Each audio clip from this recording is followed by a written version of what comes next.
बहुत समय पहले की बात है। एक खट्टूमल सेठ अपनी पत्नी सरला के साथ रहता था। उनके पास किसी चीज की कोई कमी नहीं थी, लेकिन सेठ था तो बहुत कंजूस। हाँ, क्या स्वाद है।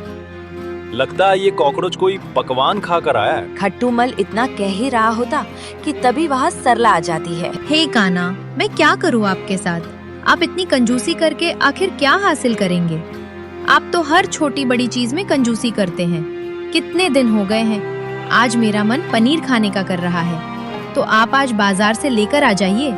पिछले कई दिनों से मेरा मन कर रहा है, लेकिन आप हर बार उसे नजरअंदाज कर देते हैं। मुझे आज किसी भी कीमत पर पनीर खाना है, वरना आज मैं रसोई नहीं बनाऊंगी। ओहो सरला, इतना ज्यादा खर्च मत किया करो, अब बस भी करो। ठीक है, मैं आज पनीर लेकर आ जाता हूँ और ये पैसे तुम तिजोरी में रख दो। सरला पैसे लेकर अंदर चली जाती है और खट्टूमल को मन ना होते हुए भी आखिरकार बाजार जाना ही पड़ता है।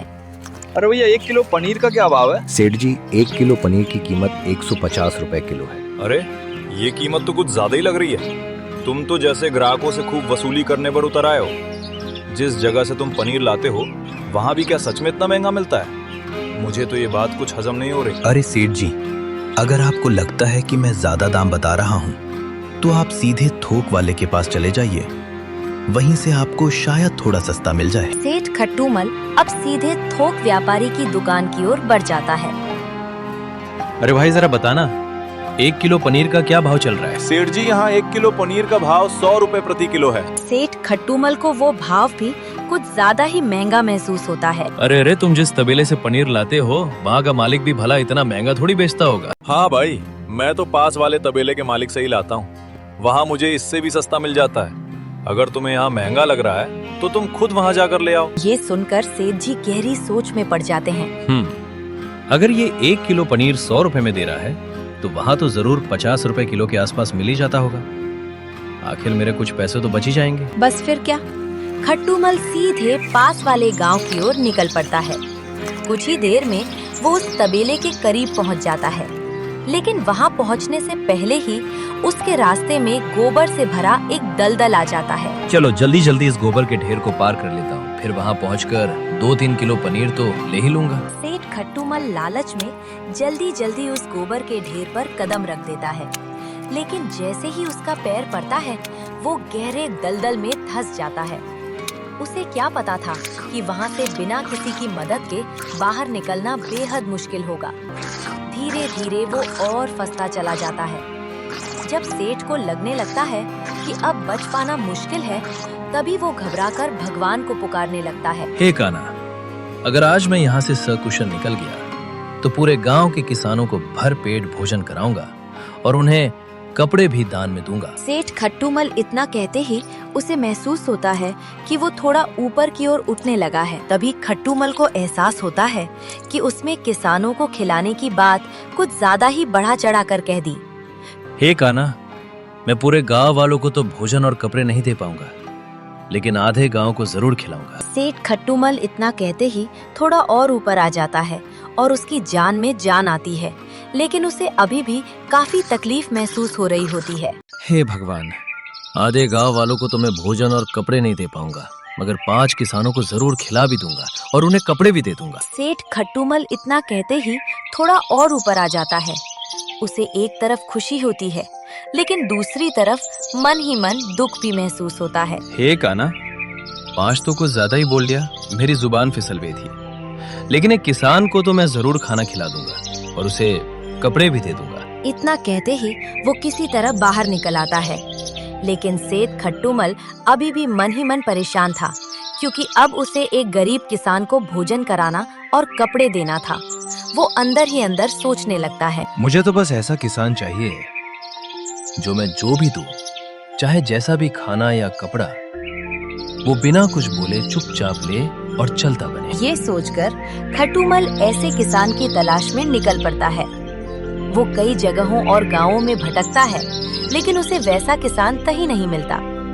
तभी उसकी नजर एक घर की ओर जाती है, जहाँ एक किसान खड़ा होता है और आसपास के कुछ लोग उससे कुछ कह रहे होते हैं। वो किसान उदास होकर चुपचाप सब सुन रहा होता है।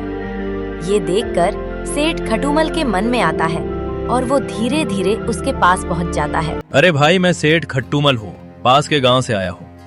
मैं तुम्हें भोजन कराना चाहता हूँ। तुम्हें इसमें कोई आपत्ति तो नहीं है ना? नहीं नहीं सेठ जी, भला मुझे इसमें कैसी आपत्ति हो सकती है? वैसे भाई तुम कितना खा लेते हो? माफ करना युवक, मैं ये इसलिए पूछ रहा हूँ ताकि मैं तुम्हारे लिए भोजन और कपड़ों का इंतजाम ठीक से कर सकूं। ये सुनकर उस युवक को समझ में आ जाता है कि ये सेठ तो बहुत धनवान है, लेकिन बातों से पूरी तरह कंजूस लग रहा है। नहीं सेठ जी, मेरी खुराक बहुत ही सामान्य है।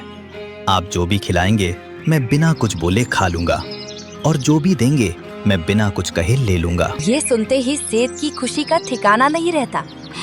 ठीक है, तो तुम कल मेरे घर आ जाना। इतना कहकर सेठ वहाँ से लौट पड़ता है। अगली सुबह होते ही सेठ खट्टूमल बड़े मन से तरह तरह के स्वादिष्ट पकवान और अच्छे कपड़ों का इंतजाम कर लेता है। सब कुछ सजा सवार कर वो मनिया का बेसब्री से इंतजार करने लगता है। समय बीतता जाता है, लेकिन मनिया का कोई पता नहीं चलता। देर होती देख खट्टूमल को अपने व्यापार के लिए निकलना पड़ता है। अच्छा सुनो सरला, आज उसे आने को तो कहा था, लेकिन लगता है काफी देर हो जाएगी।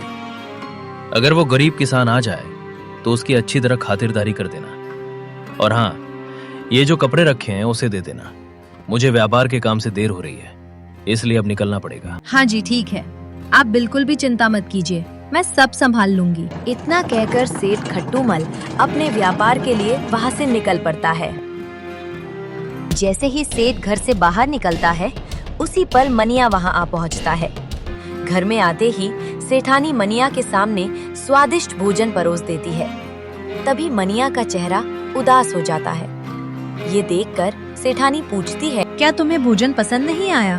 नहीं सेठानी जी, भोजन तो बहुत स्वादिष्ट है, बस बीते हुए कल की यादें मन को उदास कर रही हैं। क्या हुआ, आप बताइए तो सही। तभी मनिया बड़ी चतुराई से एक कहानी गढ़कर सब कुछ बताने लगता है। सेठानी जी, जब मैं छोटा था तब आपके ससुर जी और सासू माँ मुझे बड़े प्यार से भोजन कराते थे। खाने के समय वे मुझे पहनने के लिए आभूषण, कुछ पैसे और घर के लिए राशन भी दे दिया करते थे। लेकिन अब क्या कहूँ सेठानी जी, वो दिन तो बस यादों में ही रह गए हैं। अब तो केवल उनकी यादें ही साथ हैं। अरे आप क्यों चिंता करते हैं, मैं हूँ ना।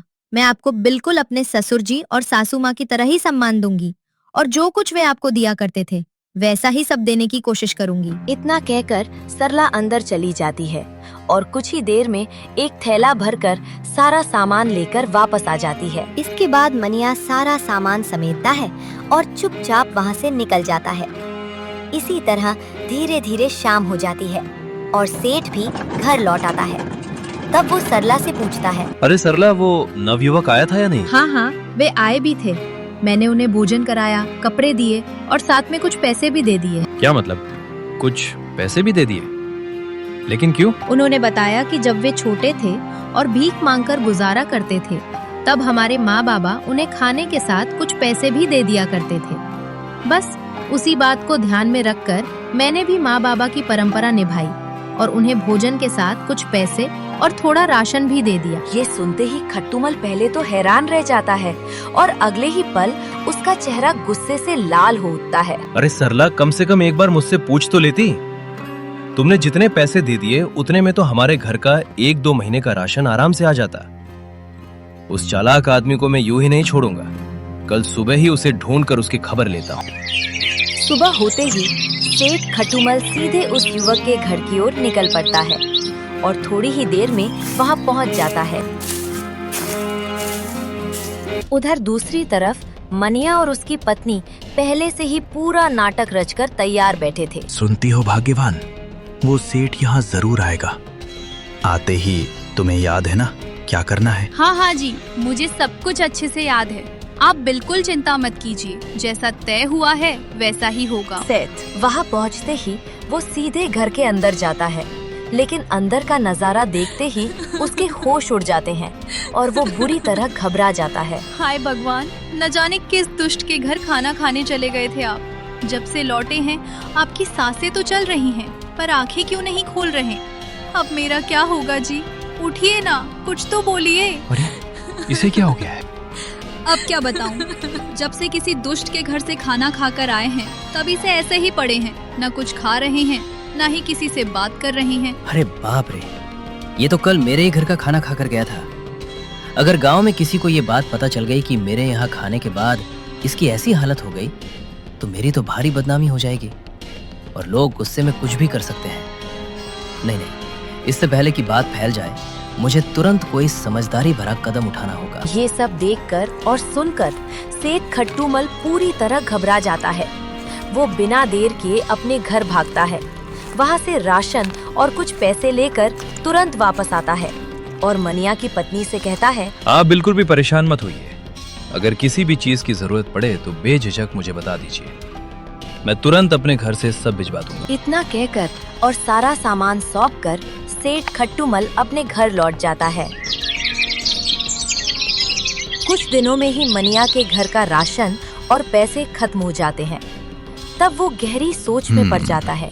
अब कुछ नया उपाय सोचना पड़ेगा, लेकिन क्या? ऐसा तरीका होना चाहिए कि सांप भी मर जाए और लाठी भी न टूटे। इतना सोचकर वो सीधे सेठ के घर की ओर चल पड़ता है। जैसे ही मनिया सेठ के घर पहुंचता है, सेठानी उसे देखते ही तुरंत चिंता भरे स्वर में पूछ बैठती है, अरे आप यहाँ? आपकी तबीयत तो खराब थी ना?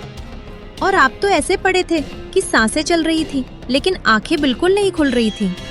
अब कैसे हैं आप? हाँ मालकिन जी, अब मैं बिल्कुल ठीक हूँ। दरअसल बात कुछ अलग ही है। उस दिन मैं गहरी नींद में चला गया था। उसी दौरान आपके सासू माँ मेरे सपने में आई। उन्होंने बड़े स्नेह से कहा, मनिया तुम सरला से मिलकर आना, मेरे बेटे बहू का हालचाल लेना और मेरा आशीर्वाद देना। बस यही सोचकर मैं आपसे मिलने चला आया ताकि उनका संदेश पहुंचा सकूं। और हाँ मालकिन जी, सेठ जी कहीं दिखाई नहीं दे रहे, क्या वे घर पर नहीं हैं? ये सुनते ही सरला को थोड़ा दुख तो होता है, लेकिन अपनी सासू माँ की याद आते ही वो भावुक हो उठती है। उसकी आंखें नम हो जाती हैं और वो तुरंत उत्सुकता से पूछ बैठती है, कैसे हैं मेरे सासू माँ और ससुर जी? वे ठीक तो है ना? सब कुछ ठीक है मालकिन जी, बस आपकी सासू माँ थोड़ी कमजोर हो गई हैं। वहाँ जहाँ वे रहती हैं ना तो ढंग का भोजन मिलता है और ना ही अच्छे कपड़े। जैसे किसी चीज की कमी सी महसूस होती है। मैं तो बस अपने सपनों के जरिए ही कभी कभी उनके पास पहुंच पाता हूँ और जितना बन पड़े उनका हालचाल देख लेता हूँ, लेकिन मेरे पास इतना साधन कहाँ कि उनकी ठीक से सेवा कर सकूं मालकिन जी। इतना सुनते ही सरला का दिल पिघल जाता है। वो बिना देर किए अंदर जाती है और एक बड़ा सा सूटकेस निकालकर उसमें अच्छे कपड़े, ताजे फल और कई तरह का सामान भर देती है। वो सब कुछ मनिया को थमा देती है। मनिया भी मौके को समझते हुए जल्दी जल्दी सारा सामान उठाता है और वहाँ से चुपचाप निकल जाता है। शाम होते होते सेठ खट्टूमल अपने घर लौट आता है, लेकिन सरला उस दिन की पूरी बात उससे छिपा लेती है और कुछ भी नहीं बताती। इस तरह कुछ दिन और बीत जाते हैं। धीरे धीरे मनिया के पास फिर से सारा राशन खत्म हो जाता है। अब वो दोबारा वही चाल चलने का मन बना लेता है और सीधे सेठ के घर की ओर निकल पड़ता है। जैसे ही सरला की नजर उस पर पड़ती है, वो थोड़ी हैरानी और चिंता के साथ पूछ बैठती है, अरे आप यहाँ? बताइए मेरी सासू माँ कैसी हैं? अब उन्हें किसी चीज की कोई कमी तो नहीं है ना? हाँ मालकिन जी, अब तो सब कुछ ठीक ठाक है। आपका भेजा हुआ सारा सामान मैंने उन तक पहुँचा दिया था। उसे पाकर वे बहुत खुश हुए और अब तो उनकी सेहत में भी काफी सुधार आ गया है।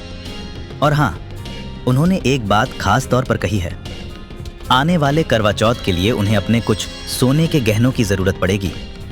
उन्होंने कहा है कि अगर आप थोड़ा बहुत गहना भिजवा दें तो अच्छा रहेगा।